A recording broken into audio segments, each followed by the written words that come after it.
다녔던 학교가 어떻게 되지? 저 진관고등학교 다녔습니다. 그럼 진관고등학교 다니기 전에 중학교는? 저 진관중학교 나왔어요. 그럼 진관 중에서 진관고로 진학을 결정한 이유가 혹시 있을까? 우선 진관고등학교가 내신을 따기에 가장 적합한 환경이라고 생각했습니다. 공부하는 친구들이 어느 정도 제한돼 있고 그 이하는 또 공부를 하지 않는다고 형들이 많이 말을 해줬고, 신도고등학교 같은 경우도 생각을 좀 해보긴 했었는데 신도고는 오히려 너무 인원이 적다라는 평도 많이 들었고, 숭실은 인원이 많은 대신 너무 멀리 있어가지고 시간 활용이 오히려 안 좋을 것 같아가지고 저는 진관고등학교를 고르게 되었습니다. 그럼 대성고등학교를 고려하지 않았던 이유는 뭐야? 대성고등학교는 일단 우선 학교가 산에 있다는 점, 제가 실제로 그쪽에서 수능을 보고 왔는데요, 저는 이 학교를 왜 내 손으로 써서 가지? 라는 생각이 좀 들었거든요. 아침부터 그러한 앵봉산을 제가 등반을 자신했어요. 아, 그래서 좀 평지가 맞다고 생각을 했어. 그럼 진관고등학교를 선택한 이유 중에 주변에 형들이 네. 공부를 안 하는 애들도 좀 많다, 내신 따기가 쉽다, 이런 얘기를 했다고 했는데, 그럼 그게 실제로 너한테 도움이 좀 된 것 같아? 어느 정도는 또 맞는 말인 것 같긴 한데, 어떻게 보면 또 위에 있는 친구들은 다 비슷한 수준으로 공부를 다 하더라고요. 그래서 어느 정도 층은 존재해가지고 제가 1학년 당시에 내신이 좀 안 나왔는데 그 층에 바로 치여서 공부를 안 해서 등급이 안 나왔던 경험도 있습니다. 그럼 1학년 1학기에 등급이 잘 안 나왔다라고 네. 했는데, 그게 또 너의 기준일지 다른 사람들이 봐도 동의할지는 우리가 들어봐야 알거든. 네. 혹시 어느 정도 등급이 나왔어? 3.5에서 한 3.6 정도의 내신이 나왔던 것 같아요. 그래서 저는 그 당시에 많은 충격을 받았고 그 이후로 공부를 좀 하게 됐던 것 같습니다. 그러면 그때 그 3.56 등급 정도가 너는 이거는 내가 원하는 목표하는 대학은 가기 힘들겠다라고 생각을 한 거야? 네. 그러면 전체 1학년 1학기에 좀 그렇게 만족스럽지 않은 내신을 받았는데, 그럼 그때 어떤 마음이 들었는지, 어떤 결심을 했는지. 우선 일단 첫 번째로 대학에 갈 수 있을까? 라는 의문을 가장 가졌던 것 같습니다. 그리고 그런 의문을 일단 해결하려면 제가 여러 가지 전형도 찾아봤는데 그 당시부터 일단 제가 1학년 1학기에 점수가 안 나왔다는 걸 발판을 삼아서 성장을 시킨다면 오히려 제가 종합에서 경쟁력이 있지 않을까? 라는 생각을 했었습니다. 그럼 그때 일찌감치 나는 종합이 나의 주 전형이다, 이렇게 마음을 먹은 거야? 네. 그러면 3학년 때까지 해서 결국은 어떻게 했어? 내신을 올렸어? 네. 일단 우선 3.5, 2.2, 2.0, 1.9, 2.0, 2.0 뭐 이런 식으로 거의 우상향 곡선을 그리면서 많이 상승을 했던 것 같아요. 그래서 3학년까지 해서 이제 지원을 할 때, 수시 지원을 할 때 종합 등급이 어느 정도 나왔어? 2.42 딱 나왔던 것 같아요. 전과목 기준으로 했을 때. 그럼 2.42 등급을 가지고 지원한 6종합을 썼어? 네. 그럼 6종합의 대학 라인업이 어떻게 될까? 우선 한국외국어대학교에 서울에 있는 공대가 하나 있거든요. 그 랭귀지 앤 AI 융합학부가 있는데 그 학과를 1지망으로 지원하고, 홍익대학교에 있는 전자공학과를 2지망, 그리고 3지망으로는 동국대학교에 있는 기계로보내종학과, 쉽게 말하면 기계공학과죠. 그리고 4지망에는 국민대학교에 있는 전자공학과, 그 중에서도 약간 모빌리티 전력전자 계열 그쪽을 지원하고, 5지망으로는 숭실대학교 전자공학과, 6지망으로는 세종대학교 면접형이 아닌 그 서류형이 하나 있거든요. 서류형으로 AI 로봇학과 지원했던 것 같습니다. 그러면 우리가 인터뷰 진행하는 이 시점에 추가 합격자까지 모두 발표가 됐는데 최종 결과가 어떻게 됐어? 한국외국어대학교 같은 경우에는 최초 합을 했고, 홍익대학교에는 서류형인데 제가 예비번호를 못 받았고요. 그리고 동국대학교 같은 경우에도 최초 합을 했고, 국민대학교도 최초 합, 숭실대학교는 아쉽게도 1차를 가지 못했습니다. 그리고 세종대학교 같은 경우에도 최초 합을 했습니다. 그러면 여기에서 이제 면접이 있었던 학교가 외대랑 동국대랑 국민대, 세종대는 면접이 없었고 다 서류형이었던 거지. 그럼 사실은 6종합을 쓴 거 치고 굉장히 성공적인 라인업이라고 생각이 드는데, 사실 1지망이 또 외대였다고 했잖아. 그럼 1지망 합격했을 때 기분이 어땠어? 우선 저는 1차랑 2차의 기분이 다 달랐는데, 1차는 학교에서 친구들이랑 같이 하긴 했거든요. 근데 1차 붙었을 때가 오히려 훨씬 신났고, 2차는 제가 약간 자신감이 있었기 때문에 그래도 아 붙었네 하면서 약간 무덤덤하게 받아들였던 것 같습니다. 그러면 보통 이제 1차의 기분이 너무 좋았다는 건 1차 서류에서 내신 성적이나 이런 것들을 고려했을 때 내가 좀 간당간당하다고 생각을 했기 때문에 더 희열이 많이 느껴졌던 것 같고, 2차에서는 좀 자신 있었다라고 하는 건 면접에서 굉장히 만족스럽게 하고 나왔다는 것 같은데, 맞습니다. 면접을 어떻게 준비했어? 우선 학교에 있는 선생님들과 함께 제가 모의 면접도 진행하고 약간 선생님들과 함께 질문 응답하면서 준비를 잘 했었는데, 한국외국어대학교 같은 경우에는 면접이 7분이에요. 다른 학교들이랑 달리. 다른 학교는 대부분 10분을 잡는데 오히려 7분이어서 나올 수 있는 질문이 제한적이라고 생각합니다. 그래서 그러한 제한적인 질문 속에서 제가 미리 답변을 생각해 갔는데 다 그게 나와주면서 제가 편안하게 답변을 했고 자신감 있게 답변을 다 할 수 있었던 것 같아요. 면접 들어갈 때 되게 떨려서 자기가 준비해간 걸 제대로 못하는 친구들이 되게 많은데 떨리진 않았어? 우선 저는 대기실에서는 오히려 그냥 빨리 보고 집에 가고 싶은데 라는 생각이 너무 들었는데, 심지어 외대 같은 경우에는 가번호를 1, 2, 3, 4가 아니라 1865번 이런 식으로 난수로 배분을 하거든요. 저는 그래서 막 1800번대 받아서 내가 몇 번이지? 생각했는데 우연히 네 번째로 보게 됐어요. 그래서 다행히 빠른 시간에 편하게 봐서 정신도 맑았던 것 같고, 오히려 문 앞에 서니까 갑자기 긴장이 되더라고요. 근데 또 면접장을 들어가니 제가 홈페이지에서 봤던 교수님 얼굴이 있어서 이 교수님이시구나 하면서 마음이 되게 편했던 것 같아요. 나도 이런 얘기들을 되게 많이 들었거든. 면접 들어가기 전에 교수님들 사진을 홈페이지에서 네. 보고 갔는데 그 교수님이 있어서 너무 되게 좋아요. 내적 친밀감을 느꼈다. 그래서 나는 그냥 그런 얘기가 있나 보다 했는데 또 막상 들으니까 진짜 그게 아이들에게 팁이 될 수도 있겠다라는 생각이 또 드네. 그러면 이렇게 합격을 다 했는데 결국은 최종적으로 내가 이제 가야겠다 결정한 학교가 당연히 외대입니다. 그러면 다른 학교들 중에 외대를 선택한 건 일지망이었기도 하지만 그러면 그게 왜 일지망이었는지를 또 물어봐도 될까? 저는 우선 중경희시에 가는 게 목표기도 했고 동국대학교는 기계공학과인데 제가 기계에 대한 관심보다는 AI, 컴퓨터, 이런 알고리즘, 인공지능에 대한 탐구를 더 많이 진행하고 싶었어요. 실제로 고등학교도 그걸 탐구하기도 했고 그래서 그러한 탐구를 더 진행하고 싶어서 외국어 대학교에 진학하게 되었습니다. 그러면 사실 이제 전략적으로 진광고등학교를 선택했고 그리고 그 전략에 어느 정도 먹힌 것도 같고 그래서 이렇게 좋은 결과를 얻었는데 이제 3년 동안 다니고 나니까 역시 진광고등학교는 이런 장점이 있다. 이런 친구들에게 참 좋다. 내지는 이런 성향을 가진 친구들이라면 진광고등학교는 좀 다시 재고해보는 게 좋지 않을까. 이런 특징이 좀 있다면 어떤 걸까? 일단 우선 첫 번째로는 나는 암기를 잘한다. 진광고등학교는 일단 외우면 대부분 다 풀 수 있기 때문에 암기가 자신 있으면 첫 번째로 좋을 것 같고요. 두 번째로는 내가 좀 다른 친구들보다 발상적인 문제는 잘 풀지 못하지만 나에게는 꾸준함이 있다. 이런 친구들한테는 진광고등학교가 좋을 것 같아요. 그리고 오히려 진광고등학교를 오지 않으면 좋을 것 같은 친구들은 나는 발상적인 문제를 풀어서 남들과의 격차를 벌려낼 수 있다. 이런 친구들은 오히려 더 문제가 어렵거나 발상적인 학교를 진학해서 진광고등학교는 독일제 위주 중심으로 출제가 됐거든요. 오히려 더 발상적인 문제를 풀 수 있는 친구들은 굳이 진광고 여기보다는 나의 능력을 더 펼칠 수 있는 곳을 가면 좋을 것 같습니다. 다른 아이들과의 어떤 차별점을 가질 수 있는 학교를 가는 게 낫다. 진광고등학교 아까 이야기를 할 때 처음에 이제 내신 따기가 좀 쉬울 것 같다라고 해서 진학을 했는데 잘하는 애들은 또 두텁더라라는 얘기를 했는데 그 잘하는 애들이 공부를 이제 두텁게 한다고 했잖아. 1, 2등급의 인원이 좀 안 움직인다고 좀 느꼈어? 오히려 그건 또 아니었던 것 같아요. 1, 2등급이 많이 이렇게 섞이다 보니까 오히려 전교 1등 친구도 1.0이 아니라 내신이 또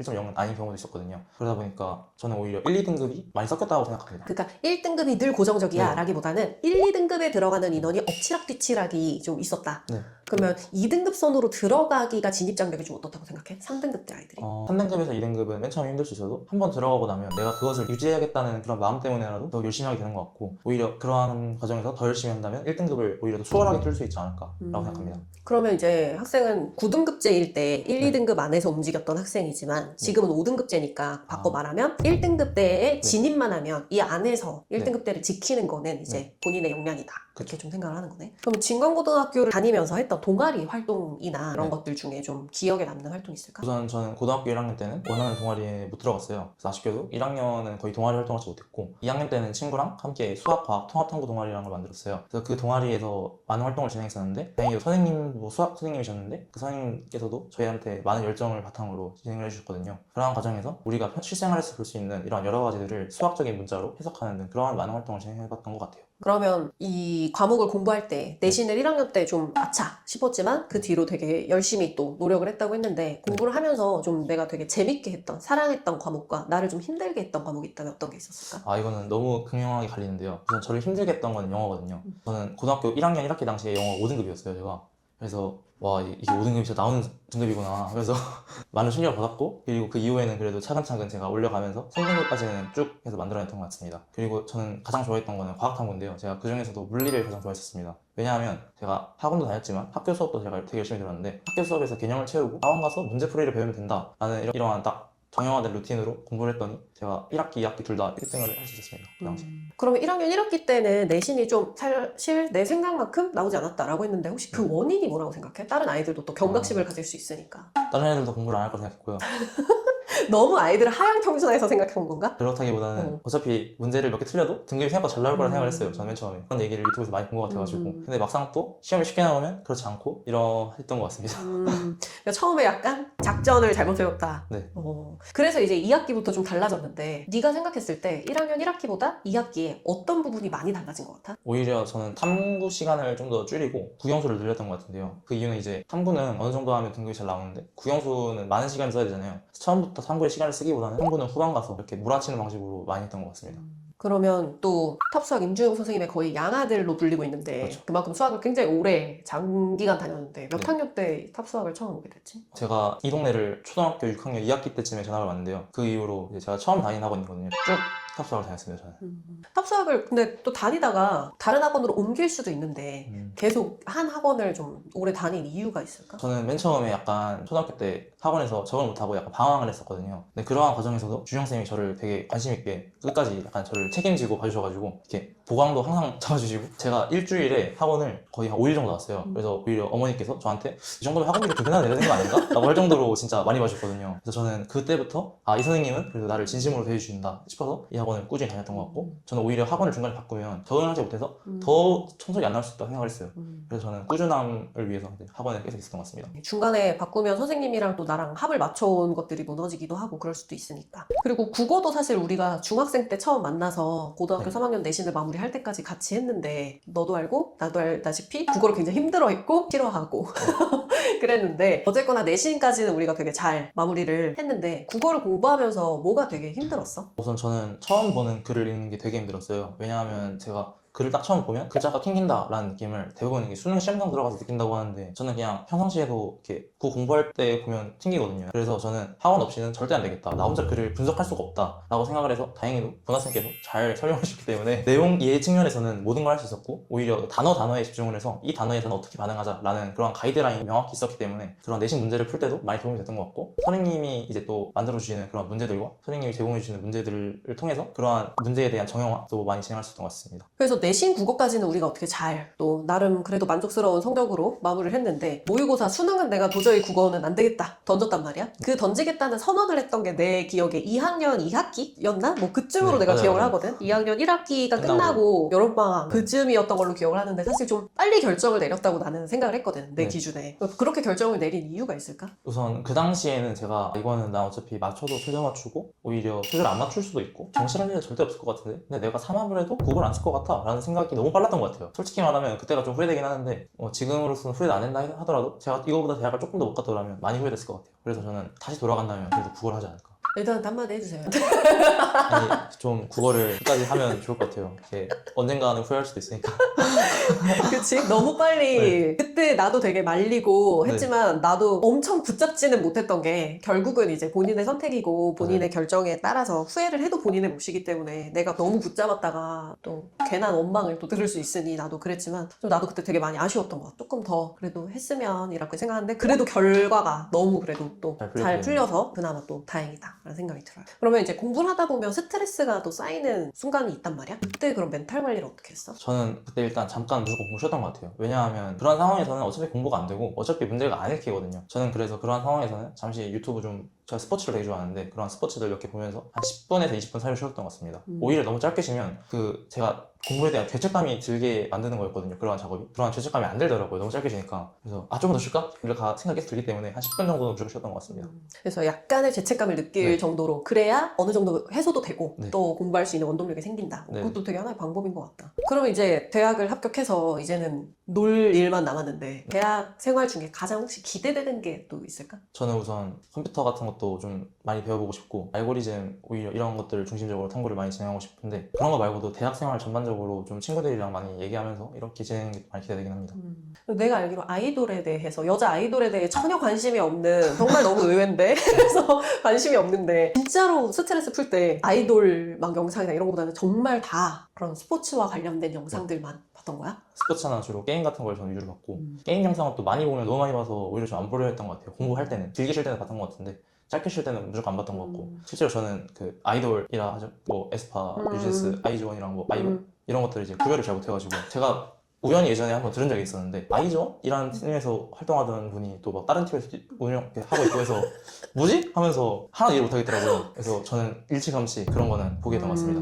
아예 그러니까 관심이 스포츠 이런 쪽이었구나. 그리고 학원을 되게 수학부터 굉장히 오래 다니고 국어도 굉장히 탑국어도 오래 다니고 우리가 잘 마무리를 하면서 2학년 때부터 우리 컨설턴트님이랑 생기부에 대한 코칭이나 이런 상담 같은 거를 많이 진행한 걸로 아는데 그런 거는 어땠어? 일단 제가 고등학교 1학년 2학기에 우선 저희가 그때 시범으로 하나씩 다 체험을 해봤는데 저는 그 과정에서 와 이렇게 하면 생기부 되게 수월하게 알차게 채울 수 있겠다라는 생각을 하게 되었어요. 저는 그래서 일단 1차적으로 그때 감동을 해서 와 너무 좋다 하면서 2학년 1학기부터 생기부 컨설팅을 받게 되었는데 학기 말에 주로 저희가 발표를 진행하잖아요. 그런 과정에서도 제가 맨 처음에 그 주제 선정함에 있어서 엄청 오래 시간을 끌었거든요. 근데 그러한 시간 손해 없이 컨설턴트님께서 준비를 해주시고 수행평가도 오히려 항상 꾸준히 챙겨주시고 있는지 물어봐 주시고 그래서 수행평가 준비도 생각보다 되게 오래 걸리잖아요. 근데 오히려 저는 그럴 시간에 공부를 더 할 수 있었던 것 같습니다.